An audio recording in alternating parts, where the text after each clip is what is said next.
Welcome back to Third Downs and Touchdowns. We're still on the opening drive of the first game of the 2021 season. The previous play was a short run by Gaskin on the outside zone.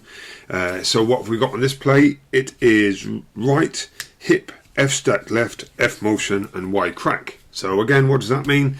So let's look at the bottom of the screen first. So we've got... Actually, check that. Let's look at the right.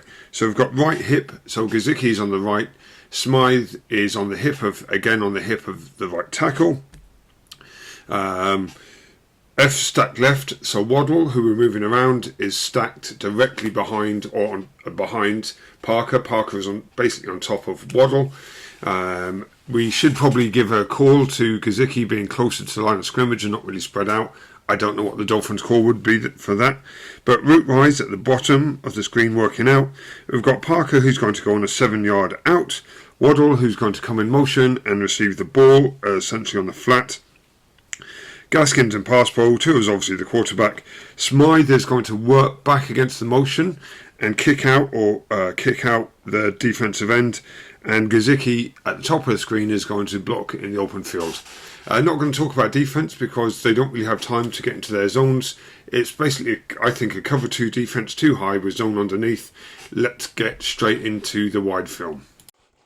Okay, so I said earlier it was a too high defense. It looks like too high here, but when we motion Waddle across, here's Waddle, and he's stacked directly behind Parker. When we motion Waddle across, we can see that the safety starts to drop, the corners start to bail, which would suggest it's probably 1 or 3.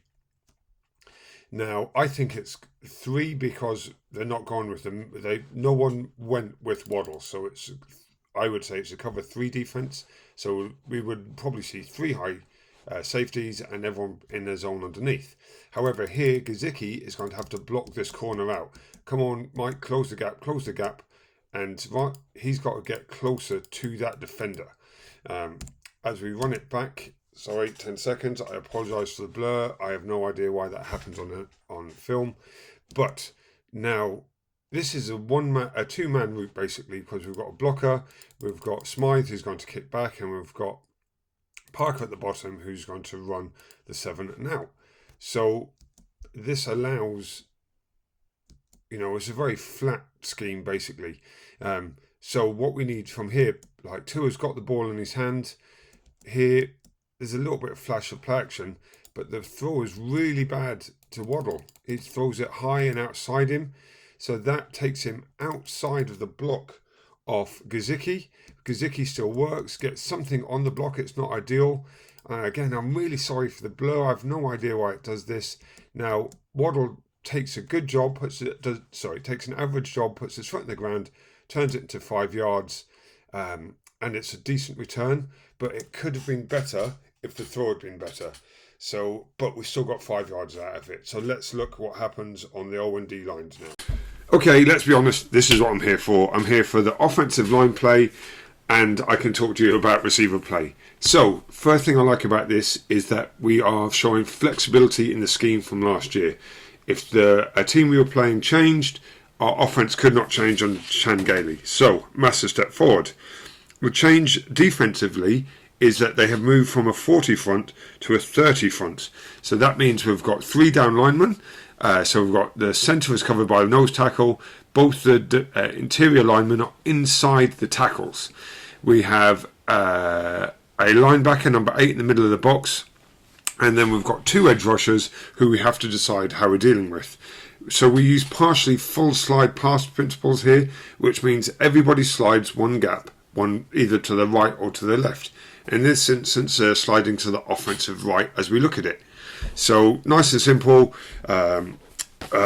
He says nice and simple, forgets what he's going to say. Nice and simple. Davis kicks out, picks up number 9. Then Hunt picks up the defensive end. Dieter and Kindley have the nose tackle, and Eichenberg has to pick up the interior lineman. He does a good job. And then how do we pick up 54, who's a rush threat? Well, you know what? Smythe is going to not motion across, on the snap of the ball, he's going to work across, and if he rushed, he's going to kick him out. So let's get onto film and actually see how that works in principle. Okay, so this is really what I'm interested in. I love O-line play. This is what I'm here for. This is a solid job. Let's remember, I know there's been a lot of criticism of the O-line so far, but we get the ball off. And more importantly, the scheme is reflective, or sorry, not reflective, is responsive to what the defence have done. And the defence have changed. And last year, under Chan Gailey, there would have been no changes to what we did. We would have stayed in our base look. However, the defence have changed to what we call a 30 look. A 30, it's not quite a 33 front, but I would call this a 30 because we've got 3 down linemen, all inside the tackles. The centre is covered. The defensive ends are inside the tackles. We've got a linebacker. This will probably be the will. We've got a safety who's basically in the mic position. So what's going to but we still have to treat number 9 as a threat in the rush. Sorry, my timer just went off. Bear with us.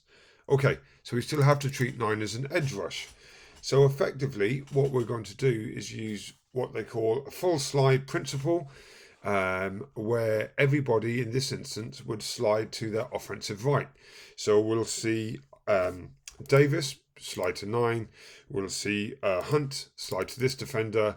Then this is where it works well for us because we've got Dieter and Kindley on the nose, and then Eichenberg is going to block the defensive end.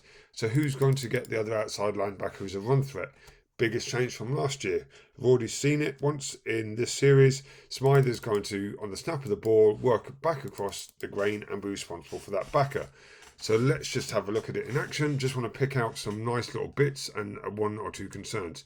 So Dieter snaps the ball, stands the defensive nose tackle up. This is the hardest job in football because this guy has one hand between his legs and still has to snap the ball into Tua's hands and deal with the nose. This is a good job.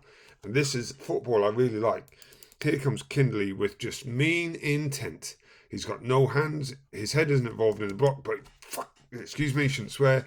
Bangs shoulders, and that guy is turned. See, he's washed away. We've got full control of that block. So let's just go back again. See, I'm excited because it's a massive change from last year. So let's talk about Eichenberg. He's got, again, long way to just what he does well, though. He works to take away the inside from 91. Again, 91's been washed down. We've owned those 2 defenders so far. And then I've just got 2 more to talk about. Davis, who once again has done a solid job, as he did all of last year. This is tough job. By formation, let me go back. Formation, we've forced that defender wide. So Davis is on him now, taking away the decision. The one little thing I am worried about is just a little bit of technique here from the right tackle Hunt, and we're going to focus on it here. So let's just look at Hunt. The play works. I just want to focus all the young kids watching this. His head is down at the point. Look, right there. Head is down. That's serious. It doesn't take much pressure to break your neck. Get your head up, young man. And also, all his weight is going forward. Other teams are going to watch this. And I think as you see the season develop, you're going to see defensive moves, the push-pull, the swim would work there. And, the rip wouldn't because of how the weight distribution works. But this is a good job for us. Tua doesn't play action. I said that earlier. But he does double grip the ball. So I just want you to watch Tua here. Takes the snap. So obviously now this is our man Tua. Takes the snap.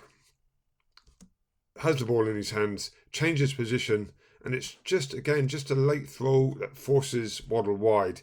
But we've got 5 yards out of the play. So let's just have a quick look at grades before we move on to the next play.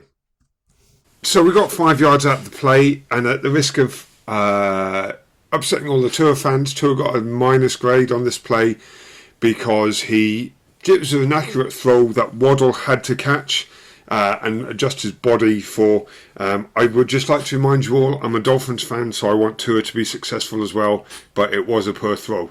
So let's go on to the next play.